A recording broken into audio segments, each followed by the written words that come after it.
everybody. Welcome to episode 17 of the LitRPG Podcast, the only podcast dedicated to LitRPG. I'm Ramon Mejia. I'm here to bring you the latest LitRPG news, reviews, and of course, author interviews. This week, I'm going to be talking to you about the latest LitRPG news and of course, the LitRPG pre-order list that we have keeps going and going and going. Though in new releases and reviews this week, I'm going to be talking about The Merchant of Tiqpa, the Bathrobe Knight sequel, Phantom Castle, Way of the Shaman Book 4, also Strength Build Episode 4, last one in that particular series, and Difficulty Legendary. That's one book, Difficulty Legendary. On to the LitRPG news.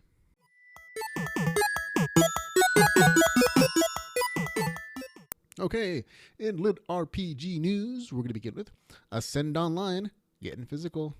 Luke Chimilenko, author of Ascend Online, has put out a physical copy of his book through CreateSpace.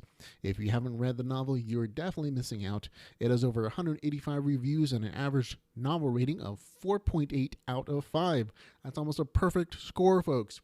So that kind of gives an idea of how great of a novel that people think this is. I'm personally a huge fan of Luke Chimilenko and his novel Ascend Online, so I give him my thumbs up. Definitely a big LitRPG recommendation. It's a story about a group of friends that enter the world's best VR MMO together, and there they not only find action and adventure, but they also find a community that they want to build and protect. This might be the perfect LitRPG gift for the LitRPG lover in your life. Our next story, though, is going to be Blaze Corbin Gets Secretive. Blaze Corbin, author of Delvers LLC, has started work on a new LitRPG story. It's called Secret of the Old Ones.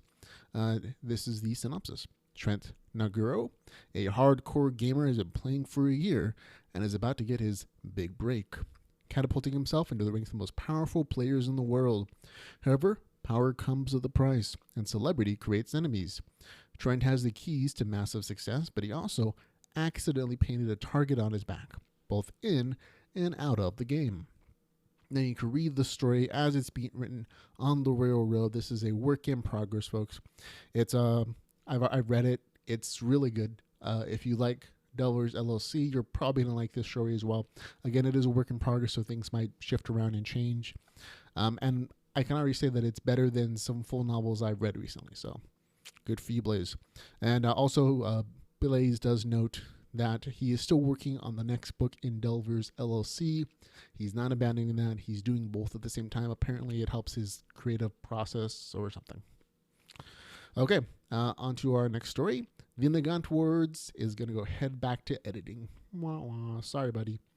Jaden Hunter, the author of The Nagant Wars, has pulled his novel from Amazon's digital shelves. In a statement on Facebook, he states his reasons for doing this. Against the advice of Nicholas Legrand, who worked with me on editing, I prematurely took this work to market. The onslaught of negative reviews demonstrated to me the lack of maturity and wisdom I possessed as an author. He continues on in the post to state that he's really committed to creating the best version of the novel that he can. He's also working on book 2 in the series at the same time and plans to re-release book 1 and book 2 about the same time, and he really appreciates his fans being as supportive as they have been. A personal opinion of mine is that I really enjoy the Nagant Wars. Maybe not the title so much, but the story was really cool. I liked it. I can honestly appreciate that now that I'm writing my own story, I'm editing it, and I'm putting it together, how hard of a decision this must have been for Jaden to make. And I'm personally really impressed with his dedication to creating the best novel he can. As a creative person, I know it's really hard to say, I have to work on this more. I'm sorry I put it out unfinished, if that's your view. But to me personally, it's really, I see it and I don't know that I could do the same thing. It kind of creates a fear within myself that my novel isn't ready. I've done the editing. I'm just waiting on the cover art to put it on Amazon. And the fact that another author that I know, casually has put it out, had an amazing success. Tons of people bought it. Lots of good reviews. And pulled it back because he didn't think it was good enough, kind of creates a kind of hidden fear within myself that my novel might be ready. But I have to put that aside I know that you got to put it out at some point. But again, that's just my reflection on this particular story, and I don't know that I would have as strong a will as Jaden to do that.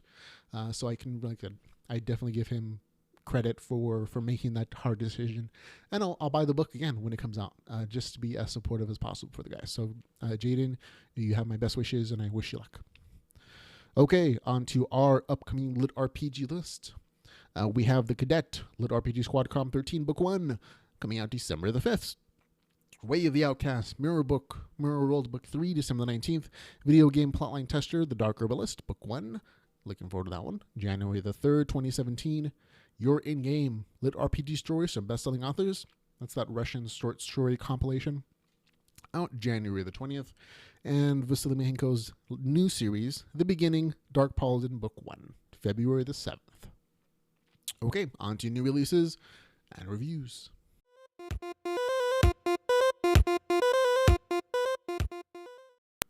Okay, first story in new releases and reviews is The Merchant of Tiqpa, Tiqpa, the Bathrobe Knight sequel, written by Charles Dean. I know the first time I've reviewed this series, I called it the Bathroom Knight. He was very nice to email me and make the correction. This is technically the fourth book in the Bathrobe Knight series. This story is told from a different perspective, though, and a different protagonist. So it is kind of a new story set in the same kind of universe from some perspective. I don't it's truly a fourth book, as it is a new story in the same universe. It's told from the perspective of Locke, a human blacksmith in the gaming world, working to provide for himself and his sister. Now, fans of the Bathrobe Knight series will get all the inside jokes.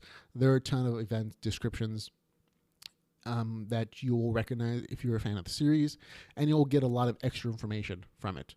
But if you haven't read books 1 through 3, you can still read the book. Again, it's a different character perspective, so while you might not get everything, you're not going to be entirely lost either. You can still appreciate this character story instead of the other character story. This is a very fastly paced book. The story moves between action and plot fairly quickly. Unfortunately, it's not available on Kindle Unlimited, so I'd recommend downloading a sample before you buy it to see if this is the kind of story that you're going to enjoy. I happen to like it. I'm not done with it yet. It just came out. But what I've read so far has been pretty decent. Okay, next book is The Phantom Castle, Way of the Shaman, Book 4. Okay, 409 pages, $5.99, not available on Kindle Unlimited. So neither one of the last two are available on Kindle Unlimited. And now the plotline is basically Mahan, our shaman hero, has faced a prison work camp, werewolves, dark spirits, and even vampires. However, the biggest danger to him and his newly formed clan are other players. Book 4 pushes Mahan and his clan into the wild unknowns, looking to establish a base of operations away from all the player-run clans looking to squash him and his upstart group. That's my synopsis of the book as I've read so far. Now, I'll be honest, I'm not done with this book either. It's been a very full weekend. This is a large book. I'm about 33% into it, and I've really enjoyed what I've read so far. But I have to say that the novel on Amazon has mixed reviews. There are 26 reviews on Amazon so far, with an average rating of 3.6 out of 5. That's really surprising to me personally, because it's a really big shift from the kind of ratings the other 3 books in the series have gotten so far. Book 1 has a rating of 4.7 out of 5, Book 2 4.8, and Book 3 4.6. And so those are really beloved books, and I've enjoyed them all so far. The most common complaints in the review section for this book so far have included complaints like this. The story pacing feels rushed. The romance in the story feels forced. The plot is very erratic in places. And the ending is disappointing to some people. These are not my reviews. These are some snippets from other reviews on Amazon. So take that in consideration when you're deciding to purchase or not. Personally, though, what I've read so far in the third that I've read is enjoyable. It's in line with the other books. The pacing is a little bit faster. There are a few more noticeable grammar or spelling errors, but they're not like really repetitive. There's not a ton of them. It just happens sometimes. But one of the things I'm always impressed by Vasily Mihenko's is his ability to kind of reset the epicness in each book that he writes. Every time I finish one of these books, I feel like it reaches a huge peak, and I'm not really sure how he's going to handle the next series. And it kind of occurred to me, I had spoken to him a few months ago for an interview when book 3 came out, and he said that he based all the action stuff and the entire series on his experiences as a World of Warcraft player. And so it occurred to me as I'm reading this one and the last one that he's kind of pacing his stories very similarly to the way that a quest chain would occur in an MMO. It starts out kind of slow, but as you're going through the quest, it quickly increases in epicness and action and adventure and storyline until it reaches a peak and then resets as you turn your quest in. And that's kind of what happens with these stories a lot. Every single story, it hits a huge peak, and then at the beginning of the next week, Vasily Mihiko just resets things, and it starts a little slow sometimes, and quickly picks up pace though.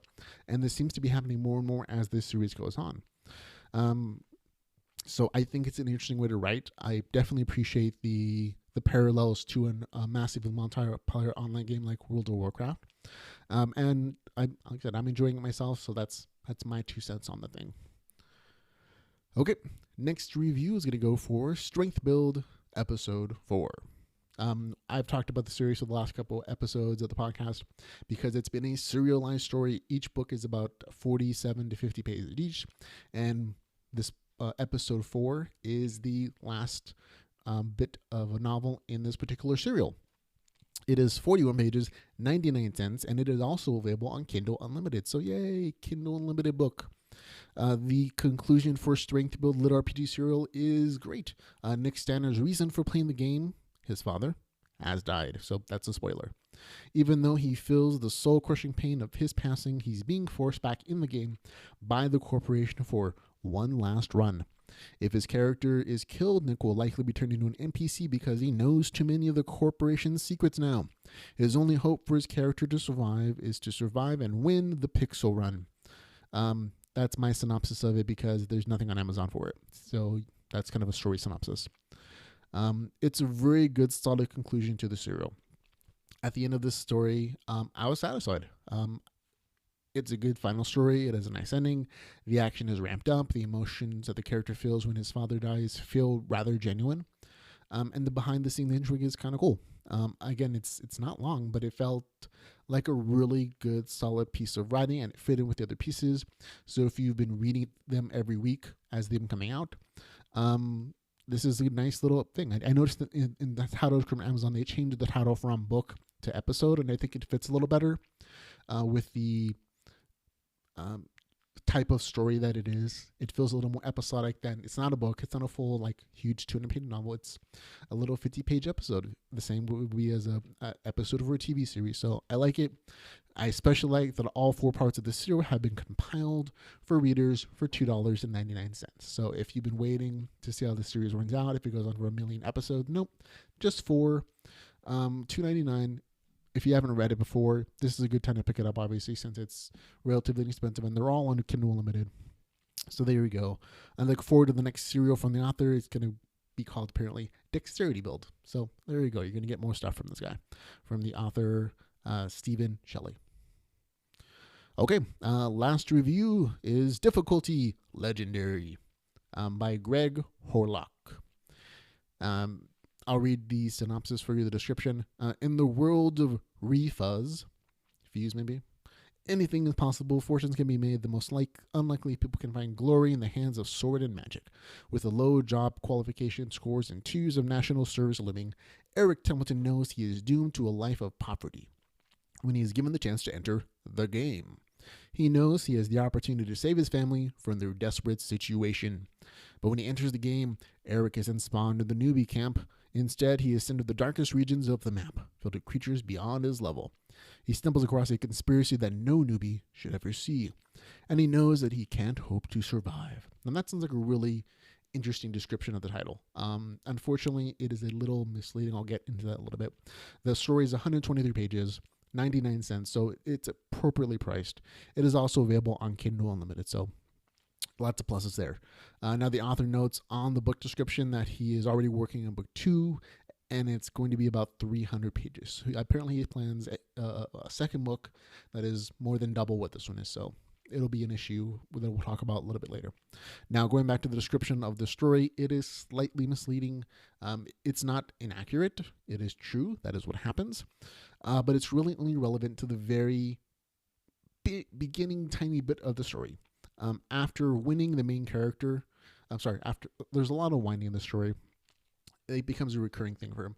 The character begins by whining about the bad state of the world, how everything's stacked against poor people. There's elitist class, apparently.